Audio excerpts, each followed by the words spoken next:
अंधकार नाशम विधाय हि तदोदयते विवेक। बोले अज्ञान रूपी, अज्ञान हेतु प्रतमोह, अज्ञान का जो कारण है मोह। हम सभी अज्ञानी हैं, हमें ज्ञान नहीं है अभी, हमें अपने आप का ठीक से ज्ञान नहीं है। हम दूसरों को जानने की, हम कहते हैं भैया तुम्हें तो हम बहुत अच्छे से जानते हैं, रग रग से वाकिफ है। भैया खुद को तो तू जानता नहीं है, दूसरों को क्या जानेगा। हम अज्ञानी हैं, मोह में फंसे हुए हैं। अज्ञान का कारण क्या है, अज्ञानी हम क्यों हैं? आप पूछ सकते हो कि महाराज आपने हमें अज्ञानी बोल दिया, हमने पीएचडी कर रखी है, संस्कृत से, इंग्लिश से, उर्दू से, साहित्य से, और आप हमें अज्ञानी बोल रहे हो। बोल सकते हो। तो अज्ञान का कारण क्या है, क्यों है हम अज्ञानी? बोले अज्ञान हेतु प्रतमोह। बोले अज्ञान का कारण है मोह। मोह ये किस चीज का नाम है? बोले मोह इस चीज का नाम है, जैसे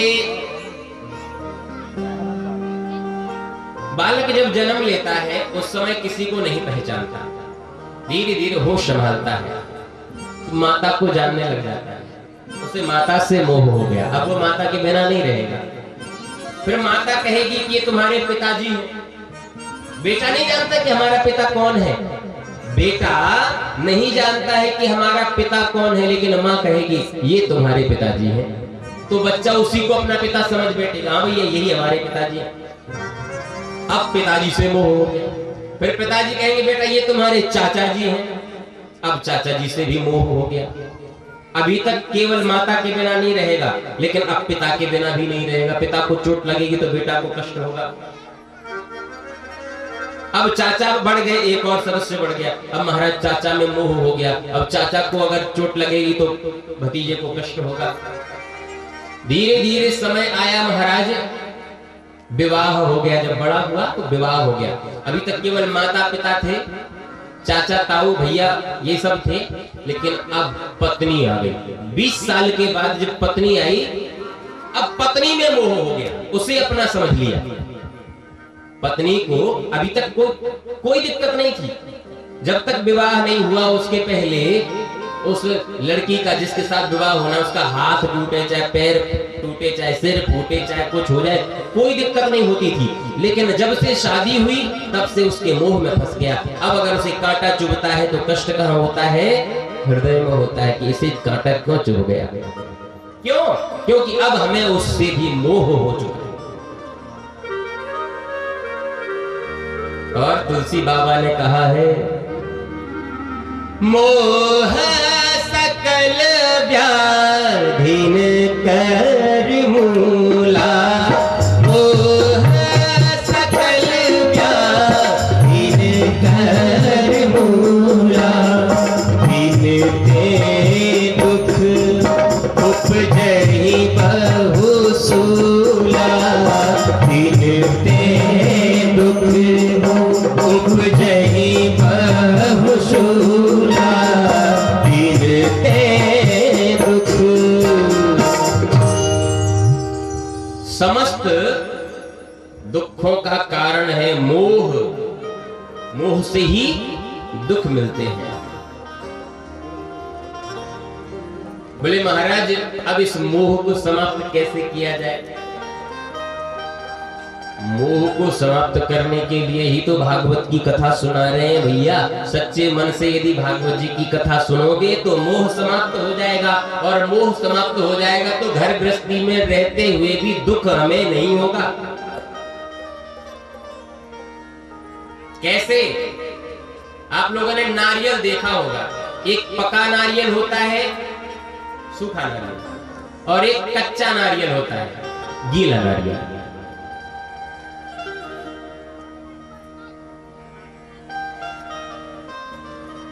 पके नारियल पे आप पत्थर से चोट मारोगे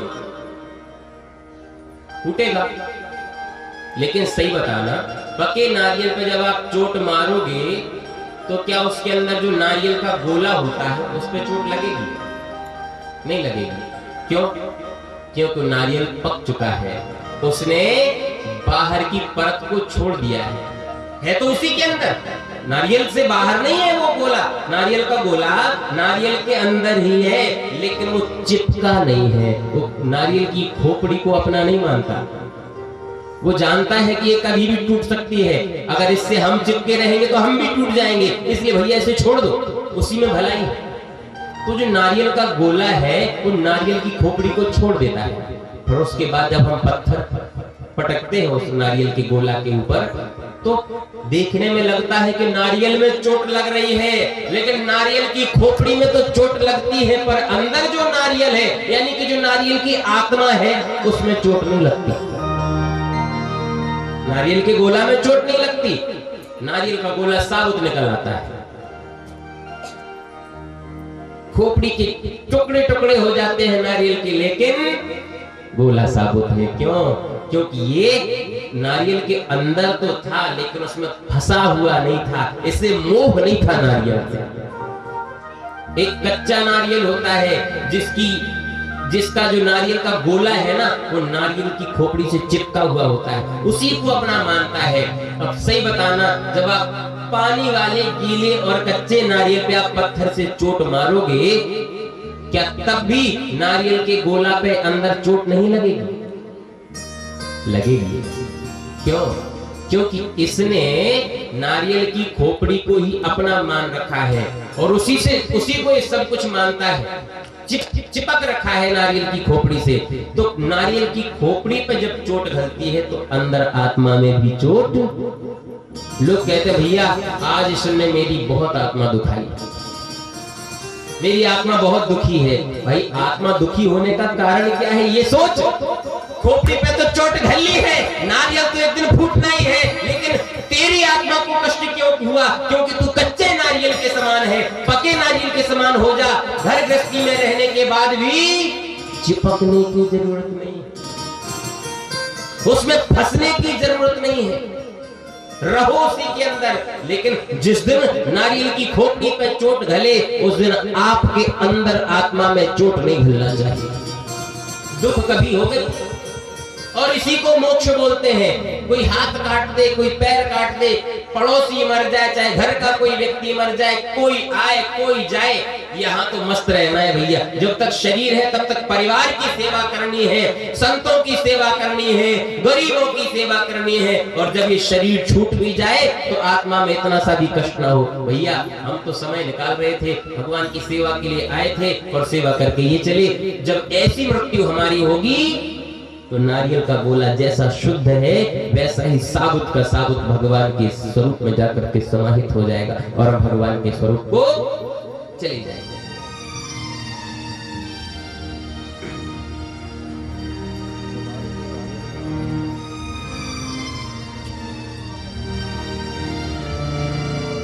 भागवत जी की इतनी महिमा जब नारद जी ने सुनी तो नारद जी बोले महाराज एक बात बताओ, क्या ज्ञान वैराग्य जो बेहोश पड़े हैं उन्हें होश आ जाएगा?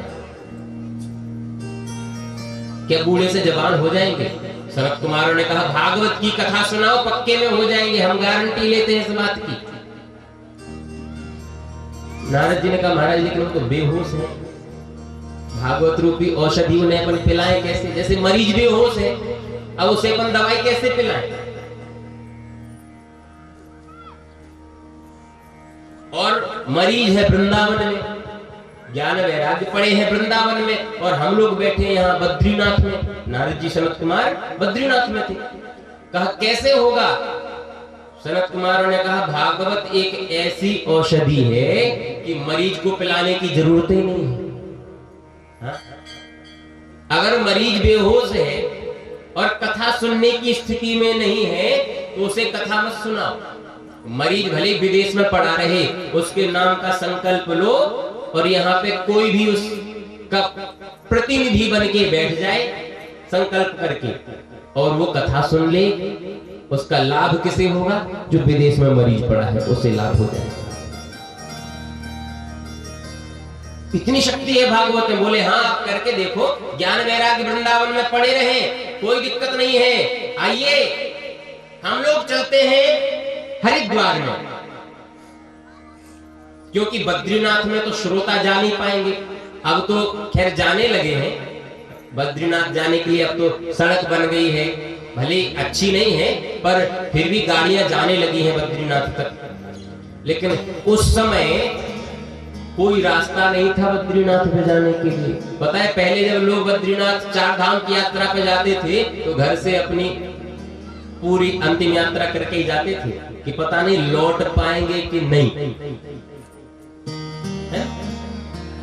तो सनत कुमारों ने कहा हम लोग कथा का आयोजन करेंगे आनंद तट पे, गंगा जी के किनारे हरिद्वार में। मुख्य यजमान बनेंगे नारद जी। नारद जी बोले महाराज हमारी पत्नी तो है ही नहीं, अब अकेले बैठ सकते हैं कि नहीं है? अकेले बैठ सकते हैं यजमान बन के कि नहीं? तो सनत कुमारों ने कहा बोले भैया अगर पत्नी है तो अकेले नहीं बैठना चाहिए, और अगर पत्नी नहीं है तो जबरदस्ती जोड़ी नहीं बनाना चाहिए। अकेले बैठ जाओ पूरा फल मिलेगा। बोले भक्तवत्सल भगवान की जय हो।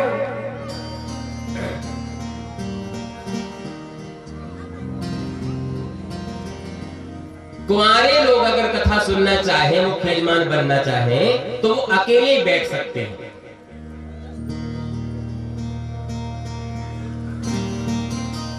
महाराज भागवत जी का आयोजन हुआ, हरिद्वार में आए नारद जी। दूर दूर से ऋषि मुनियों को, संत महात्माओं को बुला बुला करके लाने लगे। चलो भैया भागवत जी की कथा हो रही है हरिद्वार में, चलो भैया भागवत कथा हो रही है हरिद्वार में, हम है यजमान, हम मुख्य यजमान है भैया। ज्ञान वैराग्य की कष्ट की निवृत्ति के लिए कथा का आयोजन, भागवताचार्य है सनत कुमार, आप सबको कथा सुनने के लिए चलना। महाराज हजारों की भीड़ लग गई कथा सुनने के लिए। अद्भुत दिव्य दर्शन, दिव्य दर्शन। कथा प्रारंभ हुई महाराज, और प्रथम दिन की कथा हुई। तेनेयं वाङ्मयी मूर्ति प्रत्यक्षा वर्तते हरि, सेवनात् श्रवणात् पाठात् दर्शनात् पापनाशिनी। महाराज श्रीमद् भागवत साक्षात भगवान श्री कृष्ण की ही वाङ्मयी प्रतिमूर्ति है। श्रीमद् भागवत कोई ग्रंथ नहीं है, कोई पुस्तक नहीं है, कोई पुराण नहीं है, साक्षात श्री कृष्ण भगवान है। इनके दर्शन मात्र से, सेवना जिसने श्रवण कर लिया,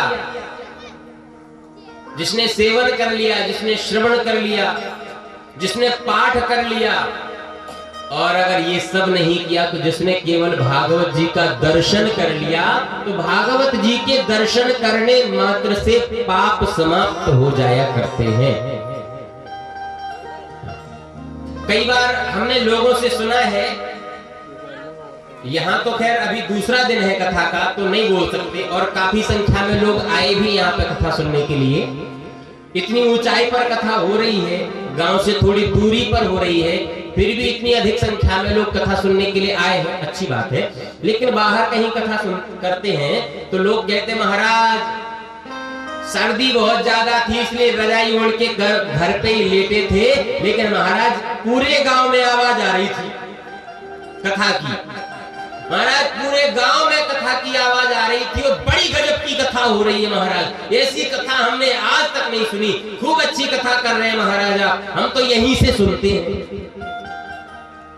तो भैया ऐसे लोग जो रजाई में घुसे घुसे कथा सुनते हैं, अगर वास्तव में वो बीमार हैं, हाथ पैर से अस्वस्थ हैं, सर्दी जुकाम बुखार ये सब परेशानियां हैं, तो भले ही आप घर पर बैठ के कथा सुनो, नहीं तो यदि आप स्वस्थ हैं, आने की स्थिति में हैं, तो सामने बैठ के ही कथा सुननी चाहिए। उससे क्या होता है, सेवना श्रवणात् पाठात् दर्शनात् पापनाशिनी, आपके पापों का नाश करने के लिए श्रीमद् भागवत आपके सामने रखा हुआ होता है। तो आप भागवत जी के दर्शन भी करते हो, और श्रवण भी करते हो।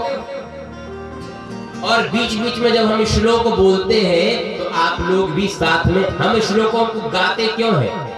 श्लोक गा के हम क्यों बोलते हैं? ताकि आप लोग भी थोड़ा थोड़ा, भले एक शब्द आप हमारे साथ गा लोगे उतने में ही उद्धार हो जाएगा, तो पाठ भी हो जाता है। और यहां से जाने के बाद जब घर पे हम जो कथा सुनाएंगे उसका आचरण जब आप अपने जीवन में करोगे उसे सेवन करना कहते हैं। आप अपने जीवन में भागवत का सेवन भी करोगे। सभी को प्रयास यही करना चाहिए कि कथा सामने बैठ करके, भागवत जी के सम्मुख बैठ करके ही कथा को सुना जाए। बोले भक्तवत्सल भगवान की। जैसे ही महाराज ज्ञान वैराग्य के नाम का संकल्प लिया नारद जी ने, पहले दिन की कथा हुई हरिद्वार में और असर हो गया वृंदावन में। कहां असर हुआ? वृंदावन में असर हो गया महाराज। वो जो ज्ञान वैराग्य बेहोश पड़े थे उन्हें होश आ गया, स्वस्थ हो गए, बूढ़े से जवान हो गए। और भक्ति ने देखा ये तो चमत्कार हो गया, तुरंत अपने दोनों पुत्रों को लिया महाराज, तुरंत अपने दोनों पुत्रों को लिया और पहुंच जाती है जहां भागवत जी की कथा हो रही है। जहां कथा हो रही है भागवत जी की हरिद्वार में, अपने दोनों पुत्रों को लेकर के संकीर्तन हो रहा है यहाँ कथा के मध्य। भक्ति सुतौ तौ तरुणौ गृहीत्वा प्रेमैक रूपा सहसा विरासी श्री कृष्ण गोविंद हरे मुरारे नाथेति नामानि वदन्ति। उसी कथा प्रांगण में भक्ति, ज्ञान और वैराग्य तीनों आ जाते हैं। अपने जवान पुत्रों को लेकर के भक्ति आई और नृत्य करने लग जाती है संकीर्तन के मध्य। और आइए हम सब भी ज्ञान वैराग्य भक्ति सनत कुमार और नारद जी के साथ मिलकर के संकीर्तन करते हैं। श्री कृष्ण गोविंद हरे मुरारे हे नाथ नारायण वासुदेव। श्री कृष्ण गोविंद हरे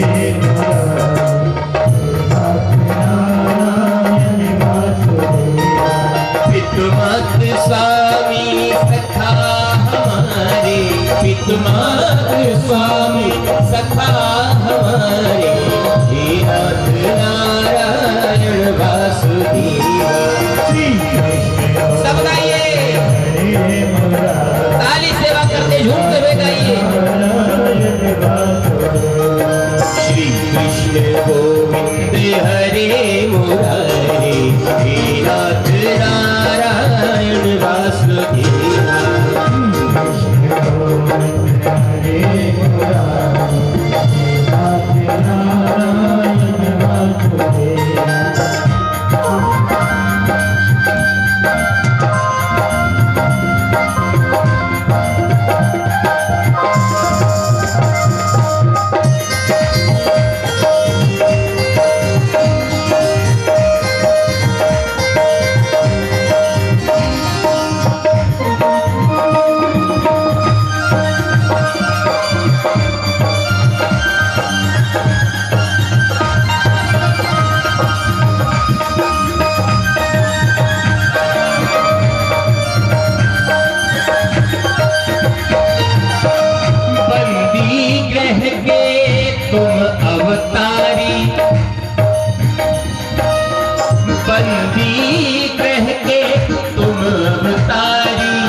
किसी के कहाए है अद्भुत हर बात तिहारी, है अद्भुत हर बात तिहारी, है अद्भुत हर बात तिहारी। तो गोकुल में चमके मथुरा के तारे, गोकुल में चमके मथुरा के तारे, हे नाथ नारायण वासुदेवा, श्री कृष्ण गोविंद हरे मुरारे, हे नाथ नारायण वासुदेवा।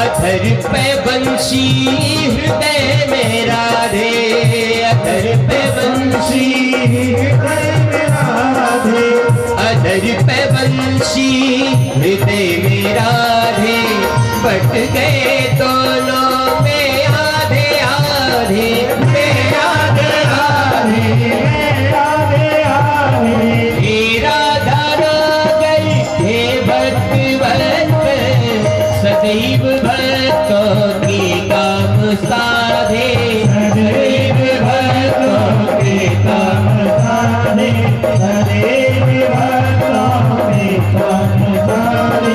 वहीं गए वहीं गए वहीं गए जहाँ गए पुकारे, हे नाथ नारायण वासुदेवा, श्री कृष्ण गोविंद। दोनों हाथ खड़े करके सभी गाएंगे।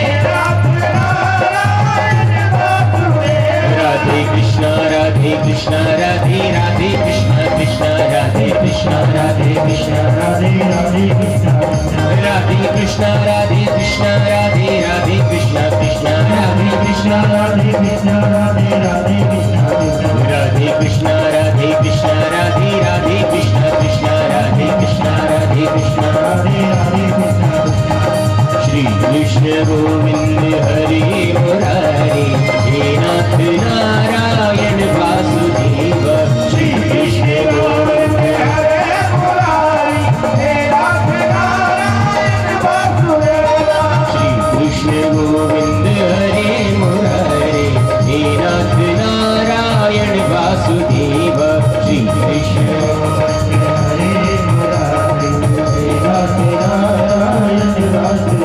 राधे कृष्णा राधे कृष्णा राधे राधे कृष्णा कृष्णा राधे कृष्णा राधे कृष्णा राधे राधे कृष्णा, राधे कृष्णा राधे कृष्णा राधे राधे कृष्णा कृष्णा राधे कृष्णा राधे कृष्णा राधे राधे कृष्णा, राधे कृष्णा राधे कृष्णा राधे राधे कृष्णा कृष्णा राधे कृष्णा राधे कृष्णा राधे राधे कृष्णा, राधे कृष्णा राधे कृष्णा राधे राधे कृष्णा कृष्णा राधे कृष्णा राधे कृष्णा राधे राधे कृष्णा, राधे कृष्णा राधे कृष्णा राधे राधे कृष्णा कृष्णा राधे कृष्णा राधे कृष्णा राधे राधे कृष्णा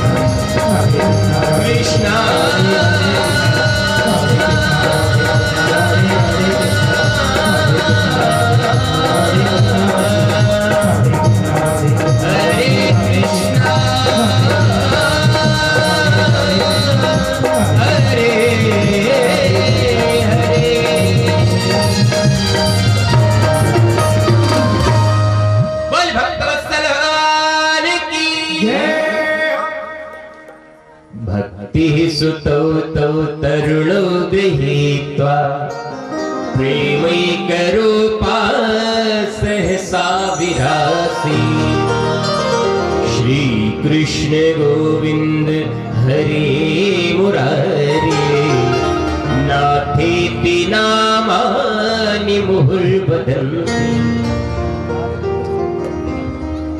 श्री कृष्ण गोविंद हरे मुरारे का संकीर्तन करते हुए भक्ति नृत्य कर रही है महाराज, आनंद आ रहा है।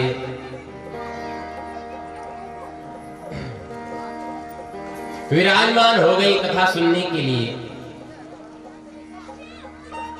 सनत कुमारों से श्री नारद जी ने पूछा कि गुरुदेव, भागवत में शक्ति है ये हम देख चुके, बूढ़े और बेहोश पड़े, ज्ञान वैराग्य होश में आ गए, जवान होकर के यहाँ तक आ गए, वृंदावन से हरिद्वार तक आ गए, चमत्कार हमने देख लिया। लेकिन एक बात बताओ, इस भागवत से और क्या क्या हो सकता है? और किसी काम की भी है कि केवल बूढ़े को जवान करती है? बोले सुनो, ये मानवाः पाप कृतस्तु सर्वदा सदा दुराचार रता विमार्गगाः क्रोधाग्निदग्धाः कुटिलाश्च कामिनः सप्ताह यज्ञेन कलौ पुनन्ति। बोले जो मनुष्य पाप कृतस्तु सर्वदा, जो प्रतिदिन पाप करते हैं, जीवन भर जो पाप ही पाप करते रहते हैं, वो भागवत जी को सुन ले तो उनके सारे पाप समाप्त हो जाते हैं। पाप रूपी मैल कितना भी चढ़ा हुआ हो, कितना भी जमा हुआ हो, लेकिन भागवत रूपी डिटर्जेंट से, भागवत रूपी साबुन से सारा मैल साफ हो जाएगा।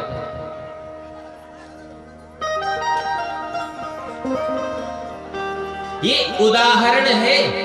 ये जो हम ये साबुन बोल देते हैं, कभी कुछ बोल देते हैं, कभी गाड़ी बोल देते हैं, ये सब आप लोगों को सरल भाषा में समझाने के लिए उदाहरण देते हैं। ये तो आप सोचो कि महाराज क्या साबुन भागवत में भी लिखा है? नहीं। दृष्टांत कुशलो धीरा वक्ता कार्योति निष्प्रह। कुशल वक्ता वही होता है जो सामने बैठे श्रोता को अपनी पूरी कथा अच्छे से समझा सके। आप लोग सही सही बताना, आप लोगों को कथा समझ में आ रही है कि नहीं? जिन्हें जिन्हें कथा समझ में आ रही है वो अपने दोनों हाथ खड़े करके बताइए। 2-3 लोगों ने हाथ खड़े नहीं किए, इसका मतलब उन्हें कथा समझ में नहीं आ रही है या फिर वो सो रहे थे। और भैया जिन्हें कथा समझ में नहीं आ रही है वो हाथ खड़े करना। तो अच्छा, ऐसा उम्मीदवार कोई नहीं है। मतलब जिसे कथा समझ में नहीं आ रही है ऐसा कोई नहीं है। मतलब बच्चों से लेके बूढ़े तक सबको कथा समझ में आ रही है। मतलब ये मेहनत सफल हो रही है। बोले भागवत भगवान की, भक्तवत्सल भगवान की। कंजूसी बहुत करते हो लेकिन आप लोग कम से कम जयकारा तो जोर से लगाओ। इतने ऊपर आप लोग बैठे हो, इतनी ऊंचाई पर, पर्वत के ऊपर बैठे हो, अगर आप लोग यहाँ से जयकारा लगाओगे ना तो आसपास पूरे क्षेत्र भर में आवाज गूंज जाएगी। इतने लोग आप हैं, एक बार जोर से जयकारा लगाना है। बोले सिद्ध बाबा महाराज की, ठाकुर बाबा महाराज की, कृष्ण कन्हैया लाल की।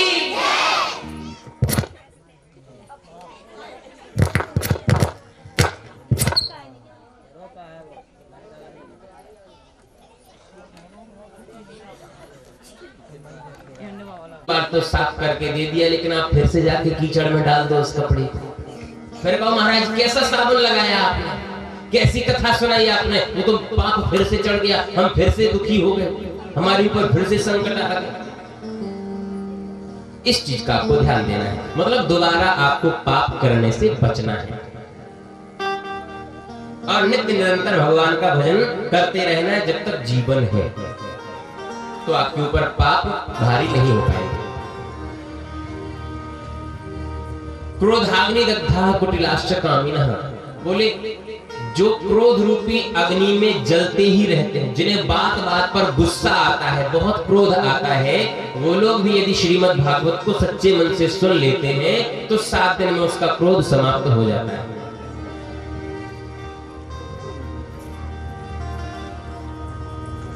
जो कुटिल है, कामी है, ये सब भागवत जी की कथा को यदि सुनते हैं इनके सारे दोष समाप्त हो जाते हैं।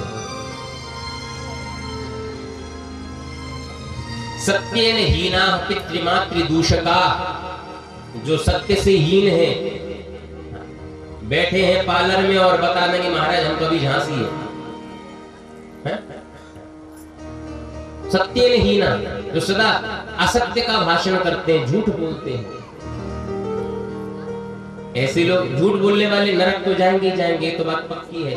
लेकिन झूठ बोलने के बाद भी अगर कोई भागवत कथा को, पूरी भागवत कथा को सुन लेता है तो उसे नरक नहीं जाना पड़ता है, क्योंकि उसका दोष समाप्त हो जाता है, उसकी FIR का पर्चा फाड़ दिया जाता है, सीधी सीधी बात।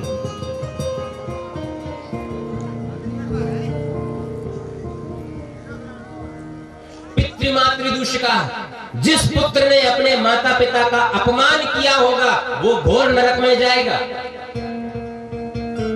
अपने माता पिता का अपमान जिस पुत्र ने किया है वो घोर नरक में जाएगा। लेकिन वो भी अगर श्रीमद् भागवत जी की कथा सुन लेता है तो उसे भी नरक में नहीं जाना पड़ेगा, उसका भी दोष समाप्त हो जाता है। शर्त यही है कि दोबारा माता पिता का अपमान आप नहीं करना।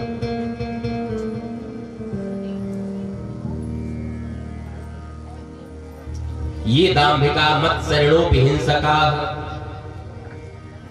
बोले जो दंभी है, दंभ समझते हैं किसे बोलते हैं?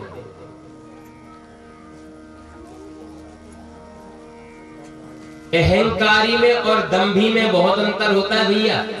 कुछ लोग अहंकार को ही दंभ समझते हैं, लेकिन दंभी में और अहंकारी में बड़ा अंतर होता है।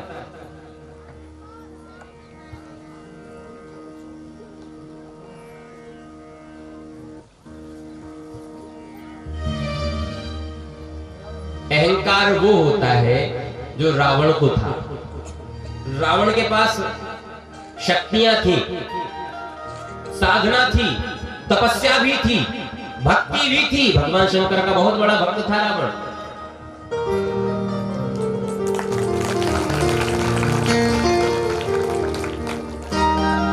हमारे नीरज भैया बिल्कुल तन मन धन हर प्रकार से लगे हुए हैं सेवा में। नहीं, और ज्यादातर जो सेवा में लगे होते हैं उनके मुख से हम बाद में यही सुनते हैं कि महाराज सेवा में लगे रहे इसलिए कथा सुनने का अवसर नहीं मिला। लेकिन हमारे नीरज भैया एक ऐसे भक्त हैं जो कथा भी सुन रहे हैं और सेवा भी कर रहे हैं।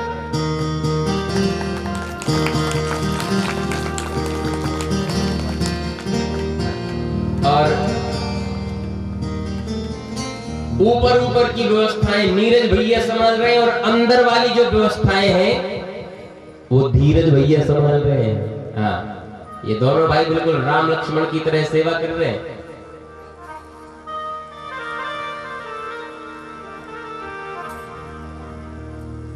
हम आपको बता रहे थे कि अहंकार और दंभ में क्या अंतर होता है। आप लोग जान लीजिए इस बात को। अहंकारी रावण था। रावण के पास शक्तियां थी, बुद्धि थी, बल था, साधना थी, तपस्या थी, भक्ति थी, सब कुछ था उसके पास। इसलिए उसे अहंकार भी था कि भाई मेरे पास शक्ति है, शक्ति है तो अहंकार है, शक्ति है तो अहंकार है। क्या भाई मेरे पास है तो है, मेरे जैसा कोई दूसरा नहीं है। ये उसे अहंकार था। और ये बात सही भी है कि रावण ही शक्तिशाली था उस समय। देवताओं को पानी भरना पड़ता था लंका में। हाँ, वायु से कह दिया कि तेज मत चल जाना, हमारे अशोक वाटिका से एक भी पत्ता नहीं गिरना चाहिए हवा से, तो पत्ता गिरता नहीं था।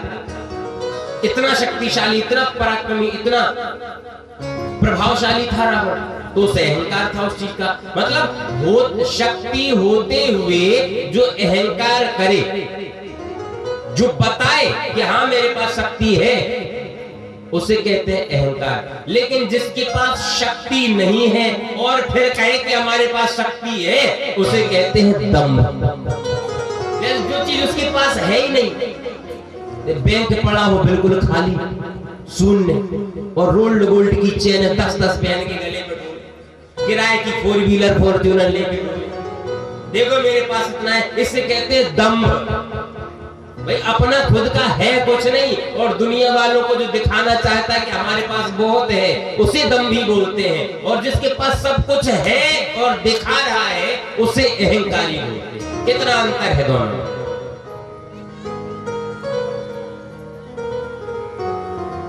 तो जो दंभी है उन्हें भी नरक में जाना पड़ता है भैया, कि है नहीं और दिखा रहे हैं। जय हो भैया, ये धीरज भैया है।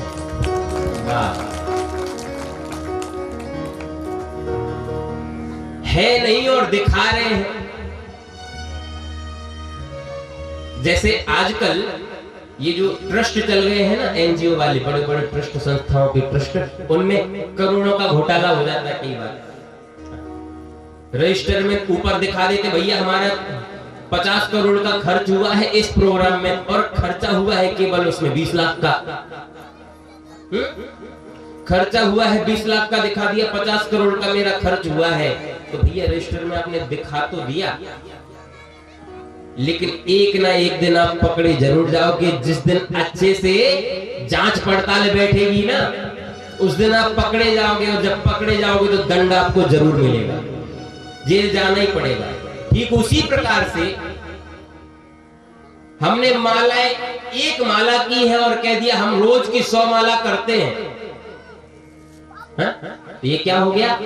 इसे भी दंभ कहा जाएगा कि भाई माला करते हो एक, और लोगों को बता रहे हो कि भैया हम तो दिन भर भजन करते हैं, देखो हाथ में से माला छूटती ही नहीं है, भैया ये कई काम है अपना तो राम राम राम राम और कोई दूसरा काम नहीं। इसे क्या कहोगे? दंभ। और ऐसे लोगों की भी जब लिस्ट खुलती है ना, जब जांच पड़ताल बैठती है, भैया ये तो बहुत झूठ बोला है, एक माला जपता था और 100 बताता था, उसे भी नरक में जाना पड़ेगा, भैया नरक का भागीदार हो जाएगा। दोष लगता है उसका भी।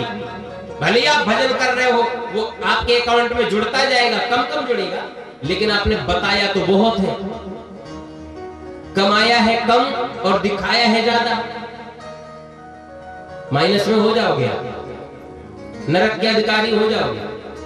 ऐसे लोग भी अगर भागवत जी की कथा को सुनते हैं तो उनकी भी FIR फाड़ दी जाती है, दोष मुक्त हो जाते हैं। लेकिन दोबारा गलती नहीं करना, ये शर्त होती है कि दोबारा गलती नहीं करना।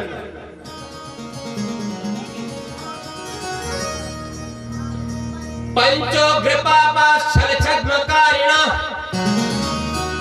क्रूरा पिशाचा इव निर्दयास्ते ब्रह्मत्वपुष्टा व्यभिचारकारिणः सप्ताह यज्ञेन कलौ पुनन्ति। बोले महाराज 5 प्रकार के होते हैं उग्र पाप। वैसे तो पाप कदम कदम पे है, एक कदम हमने रखा, कोई चींटी दब के मर गई, पाप हो गया, लेकिन ये सब छोटे मोटे पाप हैं।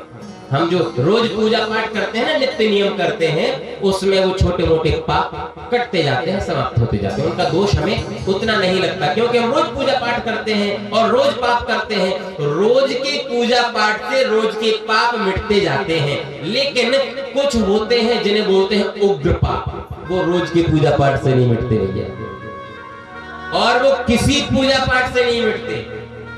वो उग्र पाप होते हैं जिनको बोलते हैं महापातक, महापाप। आप लोग जानना चाहोगे वो क्या है, ऐसे कौन से महापाप हैं जो रोज की पूजा पाठ से नहीं मिटते? तो सुनो, उग्र पाप है 5, ज्यादा नहीं, 5 है उग्र पाप, सबसे बड़े बड़े, जो छोटे मोटे पूजा पाप से समाप्त नहीं होते। सबसे पहला है मदिरा पान। जी हाँ, जो सज्जन लोग होते हैं, घर में रहने वाले जो सज्जन लोग होते हैं, उनसे छोटे मोटे पाप होते हैं, लेकिन वो मदिरा नहीं पीते। क्यों? क्या उनके पास मुंह नहीं है, कि जीभ नहीं है, कि वो स्वाद में नहीं जानते? पर वो इतना जानते हैं कि मदिरा पीने में पाप होता है बस, और इतना बड़ा पाप होता है कि पूजा पाठ करने से वो नहीं मिटेगा।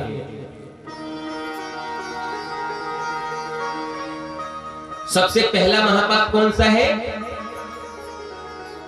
5 5 उग्र पापों में से पहले नंबर का है मद्यपान, मदिरापान। दूसरे नंबर का है ब्रह्म हत्या।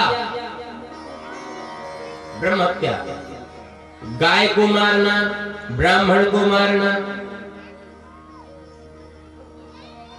और गुरु के समान कोई पूज्य हो उसको मारना, इनसे हमें ब्रह्म हत्या लग जाती है। ये दूसरे नंबर का उग्र पाप यानी महापातक है।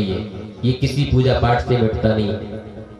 इसके लिए तो हमें नरक जाना ही पड़ेगा, अर्थात जेल जाना ही पड़ेगा। और तीसरे नंबर का है सुवर्ण की चोरी, अर्थात सोने की चोरी। कभी कभी आपने सुना होगा कि बुजुर्ग लोग कहते हैं भैया किसी का सोना पड़ा रहे लेकिन उठाना नहीं। क्यों? क्या कारण है भाई? सोना किसको बुरा लगता है? सोना तो कोई भी रख सकता है, लेकिन फिर भी मना करते भैया सोना मत उठाना किसी का। क्योंकि 5 महापापों में से तीसरे नंबर का महापाप होता है सुवर्ण की चोरी। इसलिए किसी के सोने की चोरी नहीं करनी चाहिए। एक दूसरा अर्थ है सुवर्ण यानी सुंदर वर्ण जिसका हो उसकी चोरी नहीं करनी चाहिए। अर्थात कोई भी सुंदर वस्तु आपको दिख जाए तो उसकी चोरी यदि आप कर रहे हो, किसी भी सुंदर वस्तु की चोरी यदि आप कर रहे हो तो आपको महापातक लग जाएगा।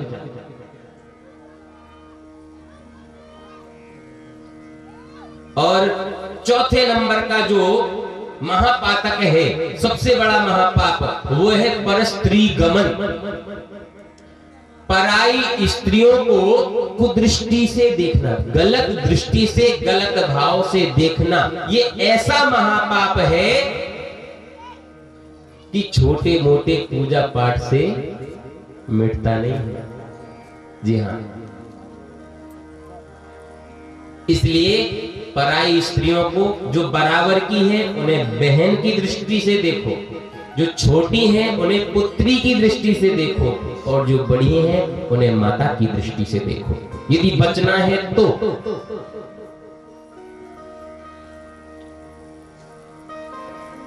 और यही स्त्रियों के लिए भी नियम है, खाली पुरुषों के लिए नहीं, यही नियम स्त्रियों के लिए भी है। स्त्रियां यदि कोई बराबर का पुरुष है तो उसे अपने भाई की दृष्टि से देखें, उम्र में छोटा है तो अपने पुत्र की दृष्टि से देखें, और उम्र में कोई बड़ा है तो अपने पिता की दृष्टि से देखें। अब ये होगा कैसे? बिल्कुल सरल तरीका आपको बताते हैं।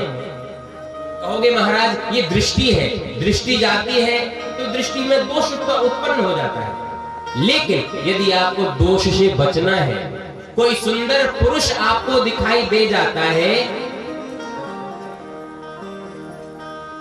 एक दृष्टि पड़ी और जब आपके मन ने कहा कि इसको दोबारा देखो, तो बस आपको सिर्फ इतना करना है कि उसे दोबारा देखना नहीं है, आप बच जाओ। जहां हमारा मन आकर्षित हो उधर देखना बंद कर दो, क्योंकि बाहर की दृष्टि में जब हम दृष्टि से देखते हैं तो दृष्टि से दोष उत्पन्न होता है। बस हमें देखना नहीं है। जहां हमारा मन आकर्षित हुआ, हमारी बुद्धि में विकार आया, उधर देखना बंद कर दो, आप दोष से बच जाओगे, चाहे स्त्रियां हो चाहे पुरुष हो। सीता जी से जब रावण ने कहा ना, मंदोदरी आदि सब रानी, रावण ने कहा सीता एक बार विलोक मम ओरा, एक बार तुम मेरी ओर देख लो बस। कहने का तात्पर्य, सीता जी जब तक लंका में रही तब तक एक बार भी सीता जी ने रावण को देखा नहीं था। देखा नहीं था सीता जी ने रावण को एक बार भी। वो लालच दे रहा है रावण की, सीता तुम सिर्फ एक बार मेरी ओर देख लो। उसे पता था कि अगर सीता ने मेरी तरफ एक बार देख लिया तो सीता का सतीत्व समाप्त हो जाएगा, और यदि सतीत्व समाप्त हो गया फिर मैं निर्दोष हो जाऊंगा।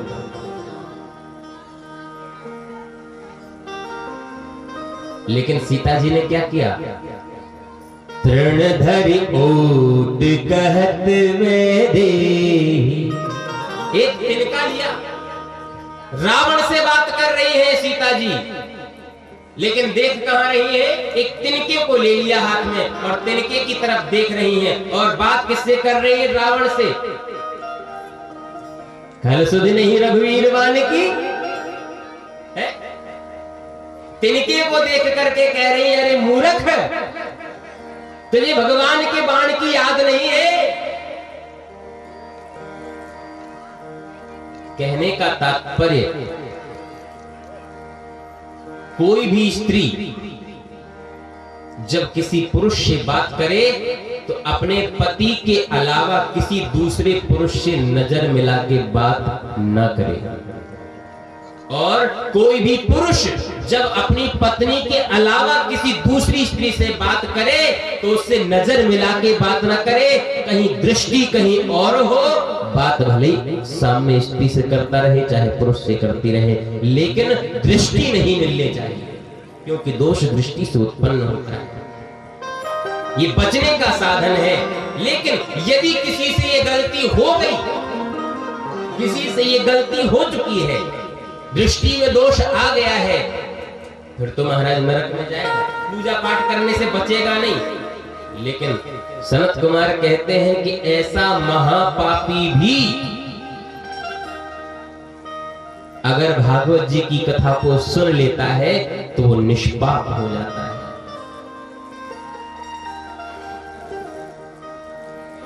ये हम नहीं बोल रहे हैं, ये भागवत में लिखा हुआ है, संत कुमार बोल रहे हैं। और 5वें नंबर का जो महापाप है, जो छोटे मोटे पूजा पाठ से समाप्त नहीं होता है, वो क्या है? विश्वासघात। विश्वासघात जिसे बोलते हैं आस्तीन का सांप बनना। जो आस्तीन का सांप होता है मतलब उसी घर में रहेगा, उसी का खाएगा, उसी में छेद करेगा, उसी को बर्बाद करने की प्लानिंग करेगा, उसको बोलते हैं विश्वासघाती। जो विश्वासघाती मनुष्य होता है वो महापातक बन जाता है, महापापी बन जाता है। छोटा मोटा पापी नहीं, वो महापापी बन जाता है। फिर छोटे मोटे पूजा पाठ यज्ञ हवन से उसका उद्धार होने वाला नहीं है, उसे तो नरक में जाना ही पड़ेगा।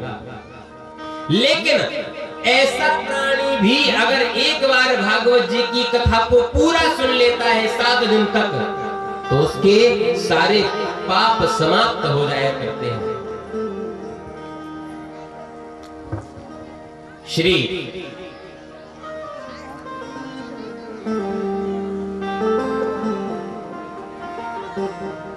नारद जी ने प्रश्न किया, गुरुदेव आपने बहुत प्रशंसा की है भागवत की, एक बात बताओ, अगर कोई जीवन भर पाप करे और उसने कथा न सुन पाई हो, पूरा जीवन निकल गया पाप करते करते और भागवत एक बार भी नहीं सुनी और वो मर जाए, मर जाए, ये बात तो पक्की है, जब पापी मरेगा तो स्वर्ग तो जाएगा नहीं है?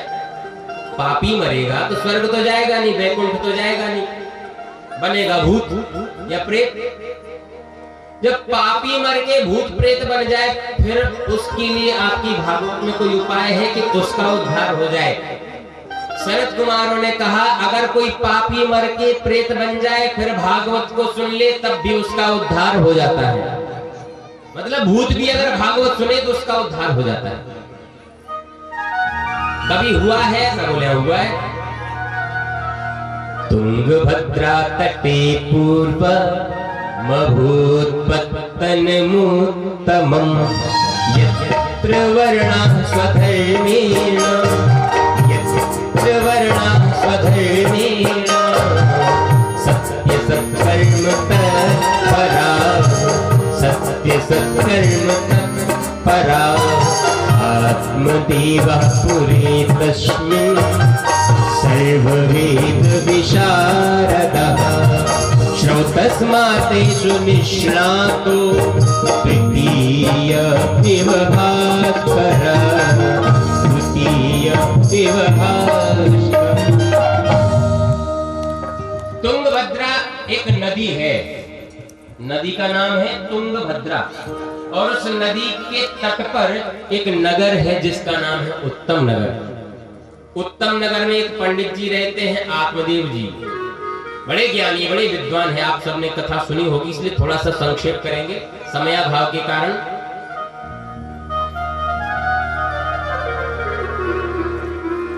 आत्मदेव जी की पत्नी का नाम है धुंधली। यथा नाम तथा गुण, जैसा इनका नाम है वैसा इनके गुण भी हैं। जब तक पतिदेव घर पे होते हैं तब तक बिल्कुल सती सावित्री अनुसुईया जैसी बन के रहती हैं। पतिदेव पंडिताई करने के लिए गए, पीछे से निकली, घर का ताला डाला और पहुंच गई पड़ोस में बैठने के लिए। यहाँ की बुराई सुनाएगी, वहाँ की बुराई सुनाएगी, इसकी सुनाएगी, उसकी सुनाएगी, पूरे मोहल्ले की, पूरे गांव की, पूरे क्षेत्र की जानकारी ले लो। देखेगी पतिदेव के आने का समय हो रहा है, तुरंत जाएगी और दरवाजे पे आरती की थाली लेके खड़ी हो जाएगी। पतिदेव सोच रहे हैं कि तो सती अनुसुईया है। महाराज, आत्मदेव जी के यहाँ कोई संतान नहीं है, ना बेटा ना बेटी। एक गाय है, वो भी बांझ है। तुलसी का पेड़ लगाते हैं, सूख जाता है। गांव के लोगों ने विचार किया कि भैया जो पंडित जी खुद सुखी नहीं है, उनसे हम पूजा पाठ करवा के सुखी कैसे हो पाएंगे? भाई जो डॉक्टर पहले से बुखार में पड़ा हो वो हमें इंजेक्शन लगा के कैसे ठीक करेगा? जब डॉक्टर खुद ही बीमार है तो हमें ठीक कैसे करेगा? जब पंडित जी खुद परेशान है तो संतान गोपाल का जाप हमारे लिए करेंगे तो हमारी संतान कैसे होगी? भाई अगर संतान गोपाल के जाप से आराम मिलता तो पहले इनके खुद के बेटा होता। तो लोगों ने पूजा पाठ करवाना बंद कर दिया कि भाई पंडित जी है तो विद्वान लेकिन अभागे हैं। अभागे का मतलब ज्ञानी है, विद्वान है, सब कुछ होते हुए भी कुछ नहीं है।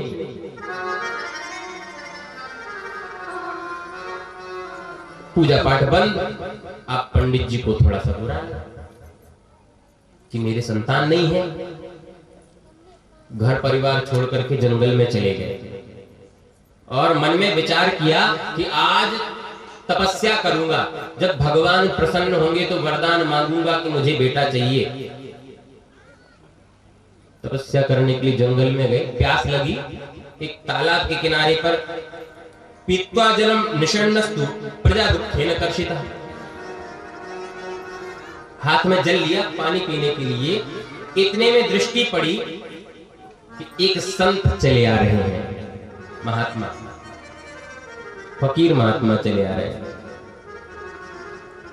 महात्मा को जब देखा तो आत्मदेव जी ने फिर पानी नहीं पिया, पानी छोड़ा तालाब का। तालाब में दौड़ते दौड़ते गए और संत के चरणों को पकड़ लिया। संत के चरणों को पकड़ लिया और कहा, महाराज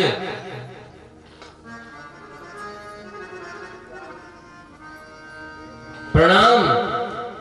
संत ने देखा, देखने में विद्वान है, मस्तक पर तेज है, ब्राह्मण देवता लगते हैं, लेकिन ये रो क्यों रहे हैं?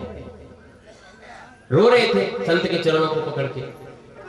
संत ने पूछा, कथम रोदिषि प्रत्वम काते चिंतावलीयसि वदत्वम सत्वरम मह्यम शस्य दुःखस्य कारणम। हे ब्राह्मण देवता, आप क्यों रो रहे हो? अपने दुख का कारण मुझे बताओ। तब आत्मदेव जी ने कहा, बोले महाराज, धिग्जीवितम प्रजाहीनम दिग्रहम च प्रजां विना दिग्धनम च नपत्यस्य दिग्बलं संततिं विना। महाराज, उस राजा को धिक्कार है जिसके पास कोई प्रजा ना हो। भाई बिना प्रजा के राजा किस काम का?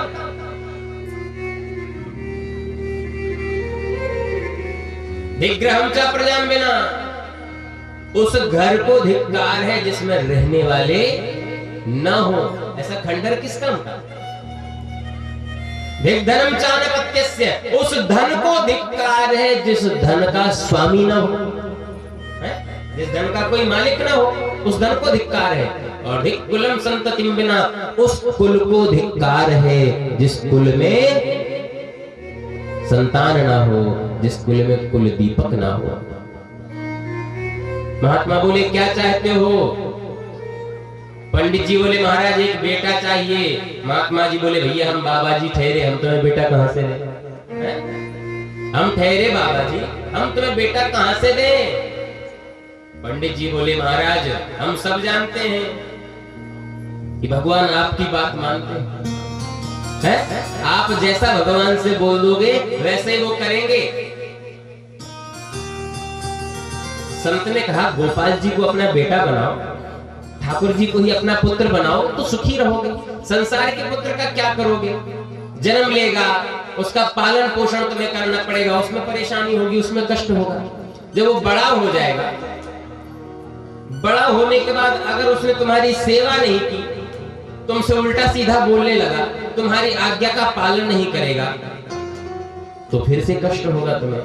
संसार का पुत्र तो कष्ट ही कष्ट देता है, इसलिए गोपाल जी को अपना पुत्र बना लोगे तो सुख ही सुख मिलेगा। पंडित जी बोले महाराज हमें ज्ञान नहीं चाहिए, हमें संतान चाहिए, आप तो मुझे पुत्र दो। संत बोले भैया हम कैसे दे सकते हैं पुत्र? हम नहीं दे सकते, हम कहां से दें? हम भगवान थोड़ी हैं। एक कथा सुना कि महाराज एक गांव में किसान रहता था और वो किसान नारद जी का चेला। नारद जी का चेला। एक दिन नारद जी घूमते घामते उस गांव में पहुंचे तो सोचा चेला रहता है यहाँ पे मेरा वो किसान, चलो उसके पास होता चलो।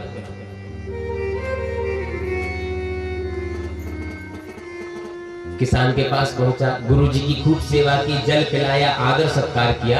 नारद जी ने पूछा क्यों भैया ठीक हो, कोई परेशानी तो नहीं है? उस शिष्य ने कहा बोले गुरुजी आपके आशीर्वाद से सब कुछ ठीक है, खूब आनंद है, खूब धन दौलत, सुंदर पत्नी, सब कुछ है, लेकिन अगर कुछ कमी है तो महाराज एक पुत्र की, घर में संतान नहीं है।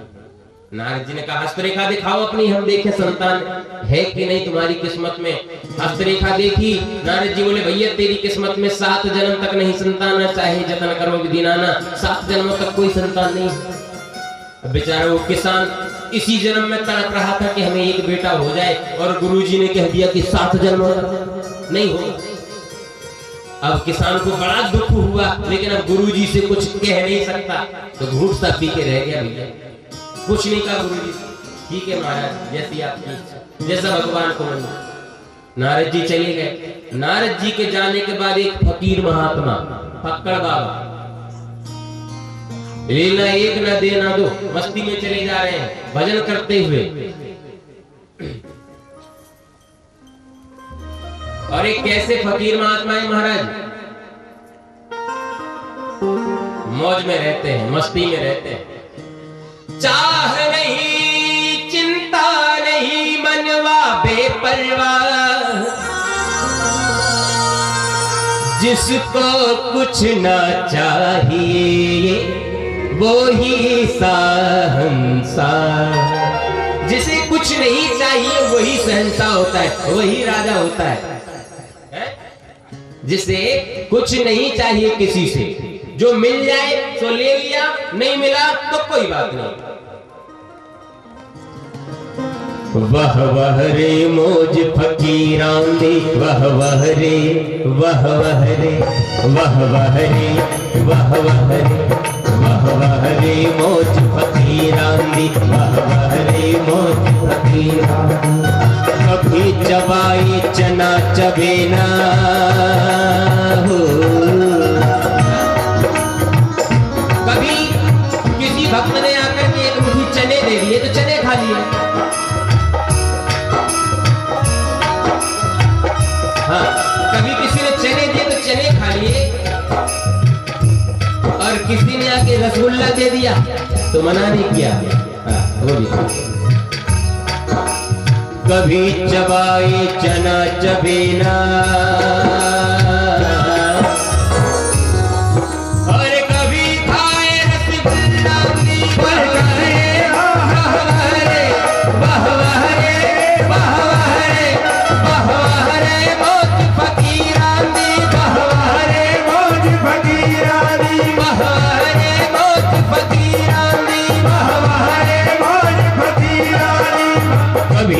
चबाए चना चबेना, कभी चबाए चबा चना चबेना, कभी खाए रसगुल्ला नी वाह वाह रे वाह वाह रे वाह वाह रे वाह वाह रे वाह वाह रे मौज फकीरानी वाह वाह रे मौज फकीरानी।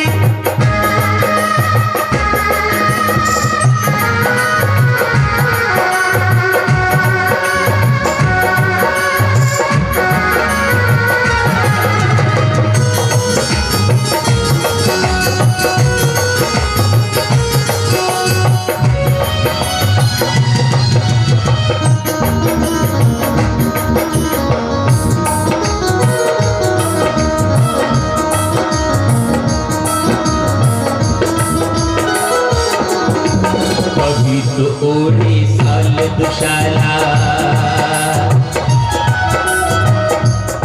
कभी कोई भक्त आया और उसने कहा लो महाराज ये कंबल ओढ़ लो, अच्छा वाला शॉल है देखिए इसे ओढ़ लो। बाबा जी ने ओढ़ लिया, अब आ गया तो ओढ़ लिया, बिना मांगे मिल गया तो ओढ़ लिया। कभी तो ओढ़े शाल दुशाला, कभी तो ओढ़े शाल दुशाला, और जब कोई नहीं आया तब, जब कोई नहीं आया तब क्या करते हैं?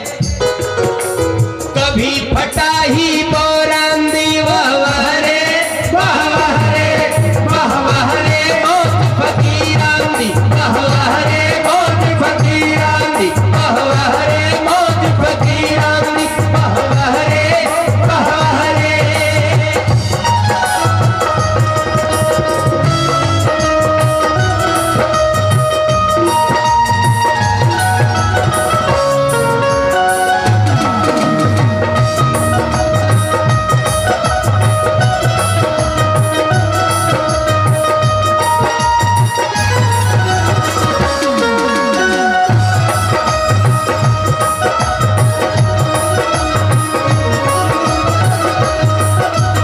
कभी तो रहती राजमहल में,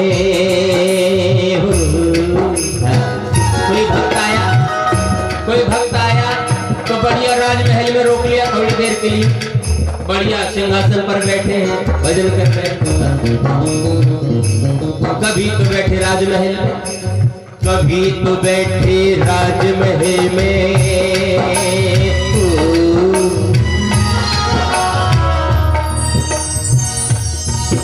और जब कोई नहीं आया तब, जब कोई राजा महाराजा नहीं है तब क्या होता है?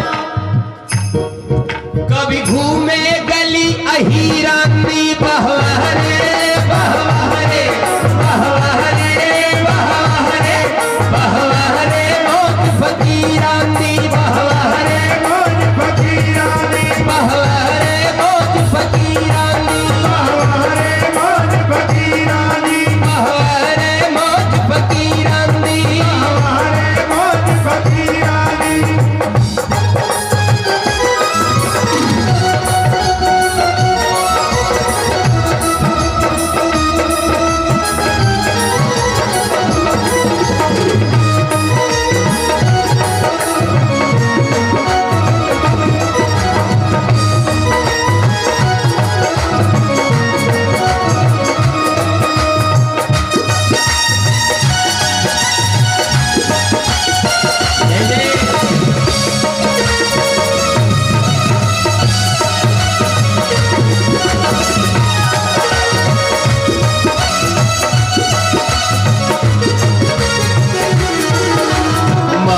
मांग कर टुकड़े खाए,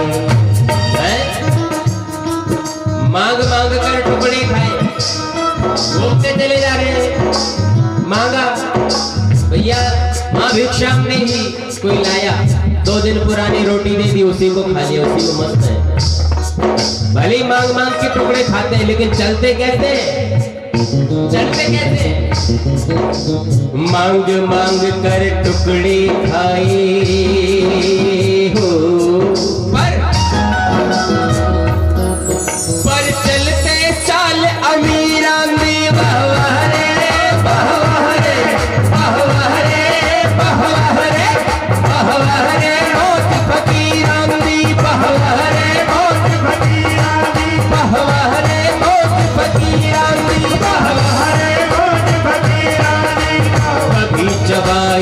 चना चबेना हो, कभी चबाए चना चबेना हो, कभी खाए रसगुल्ला वाह वाह रे वाह वाह रे वाह वाह रे वाह वाह रे वाह वाह रे वाह वाह रे वाह वाह रे मौत फकीरानी वाह वाह रे मौत फकीरानी वाह वाह रे मौत फकीरानी वाह वाह रे मौत फकीरानी वाह वाह रे मौत फकीरानी वाह वाह रे मौत फकीरानी वाह वाह रे वाह रे मौत फकीरानी।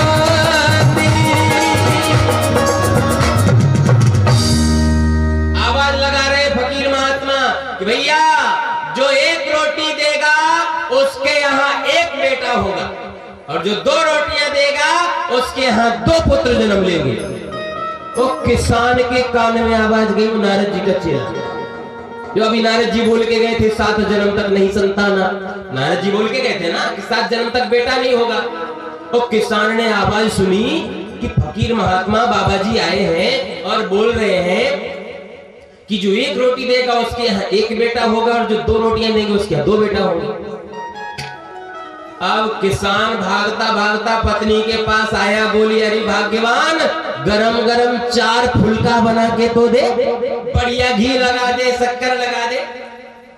और महाराज उस किसान की पत्नी ने बढ़िया गरम गरम 4 रोटियां बनाई, उनमें शुद्ध गाय का घी लगाया, शक्कर लगाई, तुलसी पत्र रख के महाराज वह किसान भागता भागता उस संत के पास गया, बोला महाराज 1-2 नहीं आप 4 रोटियां खाओ।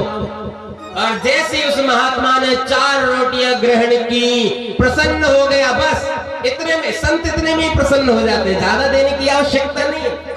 4 रोटियां ही संत ने जैसे ग्रहण की, आत्मा तृप्त हुई और कहा जाओ धर्म धीर हुई है सुत, 4 ही, 1 नहीं 2 नहीं, तुमने 4 रोटियां दी है तो तुम्हारे घर में भी 4-4 किलकारियां गूंजेंगी, 4-4 पुत्र जन्म लेकर के आएंगे। और संत के आशीर्वाद से महाराज समय आने पर उस किसान के घर में 4-4 पुत्रों ने जन्म लिया। और संत भगवान की 4-4 पुत्रों ने जन्म ले लिया महाराज। कुछ समय के बाद नारद जी का भ्रमण फिर हुआ। नारद जी ने सोचा चलो चेला के घर पे होते चले, कैसे हालचाल है चेला के हालचाल पूछ ले, और चेला के यहाँ जाने से कुछ दान दक्षिणा भी मिल जाती है, तो चलो इतने दूर से आने जाने का खर्चा पानी भी निकल। अब महाराज नारद जी पहुंचे चेला के यहाँ उसी किसान के पास, और किसान ने आसन दिया, बैठ गए नारद जी, जल पिलाया। जैसे ही जल का गिलास हाथ में नारद जी ने लिया, उसी समय किसान ने अपने 4 बेटा नारद जी के चरणों में लिटा दिया। गुरु जी को प्रणाम करो। नारद जी ने पूछा क्यों भैया, रिश्तेदार आए हैं क्या घर पे? क्यों, ये बच्चे किसके हैं? रिश्तेदारों के होंगे ना। किसान ने कहा महाराज ये तो आप संतों का आशीर्वाद है, ये रिश्तेदारों के नहीं, आपके चेला के पुत्र हैं। चेला के पुत्र मतलब ये तुम्हारे बेटा है 4? हाँ गुरुदेव ये मेरे ही पुत्र हैं, आप संतों के आशीर्वाद से मिले हैं। नारद जी बोले ऐसा कैसा संतों का आशीर्वाद? हस्तरेखा में तो लिखा था कि 7 जन्म। अच्छा बेटा फिर से दिखाओ अपनी हस्तरेखा, शायद गड़बड़ी हो गई हो रेखा देखने में, है रेखा देखने में गड़बड़ी हो गई हो पिछली बार। और फिर से देखा तो नारद जी बोले भैया रेखा में तो अभी भी वही लिखा है कि 7 जन्मों तक कोई संतान नहीं होगी, और 4-4 बेटा सामने खेल रहे हैं, आखिर ऐसा हुआ कैसे? अब नारद जी ने वो जल का गिलास रखा, बोले रुक जाओ पहले विष्णु भगवान से 2-2 बातें करके। और नारद जी विष्णु भगवान के पास पहुंच गए, बोले प्रभु जब अपने मन की ही करनी है तो ज्योतिष क्यों बनाई, ये हस्तरेखाएं क्यों बनाई, मस्तक की रेखाएं क्यों बनाई, ये कुंडली चक्र सब क्यों बनाए? भगवान बोले नारद जी नाराज क्यों हो, आराम से बताओ क्या बात है? अरे नारद जी बोले मेरी भविष्यवाणी झूठी हो गई। बोले क्या भविष्यवाणी? अरे बोले मैंने तो हस्तरेखा देख के बोला था कि उसके घर में कोई संतान नहीं है, और उसकी रेखा में कोई संतान है ही नहीं, फिर 4-4 पुत्र कैसे हो गए? भगवान बोले नारद जी क्या आप संतों की महिमा को नहीं जानते हो? बोले जानते तो हैं। नारद जी बोले जानते तो हैं, बोले जब आप जानते हो तो संत ने आशीर्वाद दे दिया कि जाओ तुम्हारे 4 बेटा होंगे, फिर किस्मत कहां काम आती? किस्मत को तो बदल सकते हैं संत। मेरी तरफ से पूरी छूट होती है। हम संतन के दास, संत हमारे मुकुटमणि। हम संतों के दास हैं, हम भक्तों के दास हैं। अगर संत ने कह दिया कि पुत्र होगा तो होगा। ब्रह्मा जी ने भले ही कुछ लिख दिया हो, ब्रह्मा जी की कलम झूठी हो जाएगी, सीधा राष्ट्रपति ऑर्डर होता है।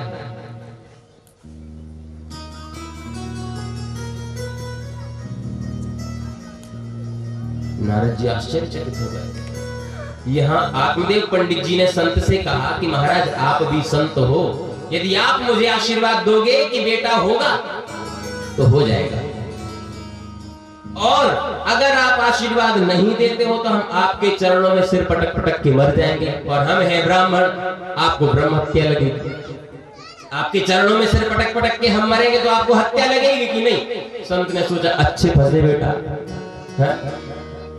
अब तो इसे आशीर्वाद देना ही पड़ेगा। झोली में हाथ डाला, फल निकाला संत ने और आत्मदेव को दिया, जाओ अपनी पत्नी को खिला देना, ज्ञानी पुत्र होगा, विद्वान पुत्र होगा, भगवान का भक्त पुत्र होगा। लेकिन कुछ ध्यान रखना होगा, अपनी पत्नी से कह देना कि जब तक पेट में ये बालक रहे तब तक झूठ नहीं बोलना है, मिर्ची अधिक नहीं खाना है,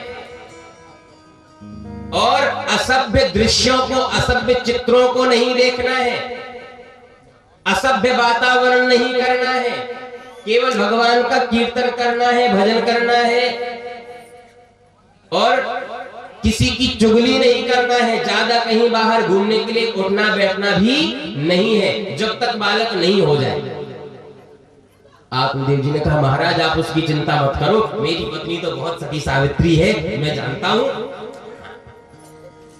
अब महाराज फल लेकर के गए और अपनी पत्नी धुंधली से कहा, लो देवी ये फल खाओ, संत का प्रसाद है, बहुत सुंदर पुत्र होगा। अब धुंधली तो पति की नजर में अच्छी बनी ही थी पहले से ही, तो उसने कहा एक काम करो महाराज, फल मुझे दे दो और अपनी पंडिताई करने के लिए जाओ, फल हम खा लेंगे।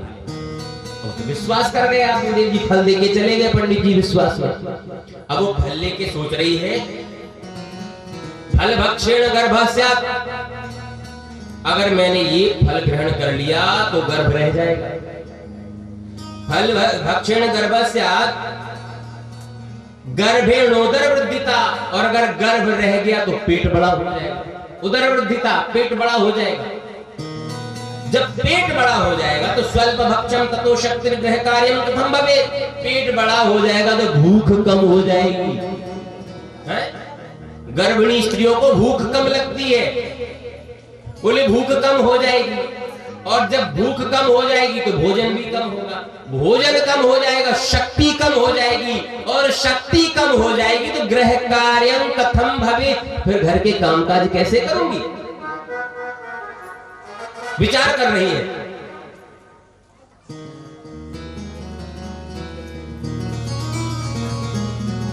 मंदायाम मयि सर्वस्वम ननंदा संहरेत् तदा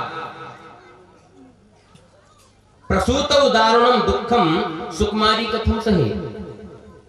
अब क्या बोल रही है कि चलो फल खा लिया, जैसे तैसे शक्ति कम हो गई, कोई बात नहीं, लेकिन जो प्रसूता स्त्री होती है, संतान अगर हो भी गई तो संतान के जन्म के समय बड़ा कष्ट होता है। मैंने सुना है अपनी सहेलियों से कि संतान जब जन्म लेती है तो बड़ा कष्ट होता है, और जन्म लेने के पश्चात बालक की देख रेख करना, उसका लालन पालन करने में बड़ा कष्ट होता है। मेरा जो सौंदर्य है वो सब समाप्त हो जाएगा, सुंदरता समाप्त हो जाती है संतान होने के पश्चात, क्योंकि संतान की ही देखरेख में, उसी की देखा भाली में स्त्री का जीवन निकल जाता है। इसलिए बंध्या वा विधवा नारी सुखिनी चेतने मत। वो क्या विचार कर रही है कि मेरी मति में तो जो बंध्या नारी है, मतलब जो बांझ है और जो विधवा है, वही सबसे ज्यादा सुखी है। किसकी मति है? धुंधली की। इतने में आ गई धुंधली की बहन। एकदा भगनी तस्यास्तद्गृहं स्वेच्छया गता, अपनी इच्छा से उसकी बहन आ गई धुंधली की, और उसने पूछा दीदी किस बात की चिंता में बैठी हो? उसने कहा क्या करें, तुम्हारे जीजा जी फल लेके आए हैं किसी बाबा जी से, और कहते हैं इसे खाओगी तो बालक होगा, और मैं फल खाना नहीं चाहती हूँ, मैं गर्भ धारण करना नहीं चाहती हूँ। उसकी बहन ने कहा दीदी ये फल खिला दो अपनी गैया को, अगर फल में शक्ति होगी तो गाय आपकी बांझ है, बछड़ा हो जाएगा, बालक हो जाएगा। और रही बात आपकी, तो आप पेट पे कपड़े बांधना शुरू कर दो, पेट बड़ा करना शुरू कर दो। अभी मेरा भी पहला महीना चल रहा है, 9 महीने बाद जब मेरा बेटा होगा तो मैं आपको दे दूंगी, और मुझे बहुत सारा धन दे देना, मैं अपने पति को दे दूंगी, मेरा पति मान जाएगा। मेरे पास 8 बेटा पहले से है, 9वां होने वाला है, तो मैं अपना पुत्र आपको दे दूंगी। धुंधली ने कहा ठीक है। अब ये नाटक करने लगी। महाराज समय आने पर जब उसकी बहन के बेटा हुआ तो उसने बहुत सारा धन गुप्त रूप से दे दिया और उस बालक को रख लिया। आत्मदेव जी को पता चला, बड़े प्रसन्न हुए, खूब दान पुण्य किया। आत्मदेव जी तो यही सोच रहे हैं कि संत का प्रसाद है, उन्हें क्या पता कि खरीदा हुआ बेटा है? संत का प्रसाद समझ करके आत्मदेव जी ने खूब दान पुण्य पूजा पाठ कराया। महाराज नाम रखने वाले थे उसका परमात्मा देव, लेकिन धुंधली बोली अच्छा 9 महीने पेट में हमने रखा और नाम आपके नाम से मिलता हुआ। पंडित जी बोले फिर मेरा नाम धुंधली, मेरे पुत्र का नाम धुंधकारी होगा। ठीक है भैया, जैसी तेरी मर्जी, रख ले पुत्र का नाम धुंधकारी। 3 महीने बाद जिस गाय ने फल खाया था उसने भी एक सुंदर बालक को जन्म दिया, बछड़े को नहीं बालक को जन्म दिया, क्योंकि संत ने बोला था कि सुंदर बालक होगा, तो संत की वाणी झूठी नहीं हो सकती है। लंबे लंबे गाय के जैसे कान होने के कारण उस बालक का नाम गोकर्ण पड़ गया। बोले गोकर्ण जी महाराज की। गोकर्ण पंडितो ज्ञानी, धुंधकारी महाखला। गोकर्ण ज्ञानी पंडित हुए और धुंधकारी खल हुआ। धीरे धीरे जब बड़ा हुआ, पाप अत्याचार करने लग गया धुंधकारी, तो अब पंडित जी को समझ में आई बात कि संत ने ठीक कहा था कि संसार का बालक अगर दुखदाई हुआ तो कष्ट ही कष्ट मिलेगा, पापी हुआ, दुराचारी हुआ, माता पिता का सम्मान करने वाला नहीं हुआ तो दुख मिलेगा। भगवान को अपना पुत्र बना लोगे तो दुख नहीं मिलेगा। मेरा पुत्र धुंधकारी तो बड़ा पापी है, अब कष्ट हो रहा है। इतने में गोकर्ण जी आए। गोकर्ण जी ने समझाया। आत्मदेव जी से पिता बोलते हैं गोकर्ण जी, देहेष्ठिमांसुरुधिरे भीमतिम त्यजत्वं जाया सुतादिषु सदा ममतां विमुञ्च पश्यामिशं जगदिदं क्षणभङ्गनिष्ठ वैराग्य राग रसिको भव भक्तिनिष्ठः। हे पिताजी, आप दुखी क्यों हो? आत्मदेव ने कहा मेरा पुत्र धुंधकारी पापी हो गया, इसलिए मुझे दुख हो रहा है। उसने मेरा नाम बदनाम कर दिया, इसलिए दुख हो रहा है। कुल का कलंक है वो, इसलिए दुख हो रहा है। श्री गोकर्ण जी ने कहा पिताजी, आपको दुख तब तक होगा जब तक आप अपनी पत्नी को अपना मानोगे, पुत्र को अपना मानोगे, संसार को अपना मानोगे, इस नाम को अपना मानोगे, तब तक दुख रहेगा, तब तक आप कच्चे नारियल के समान हो।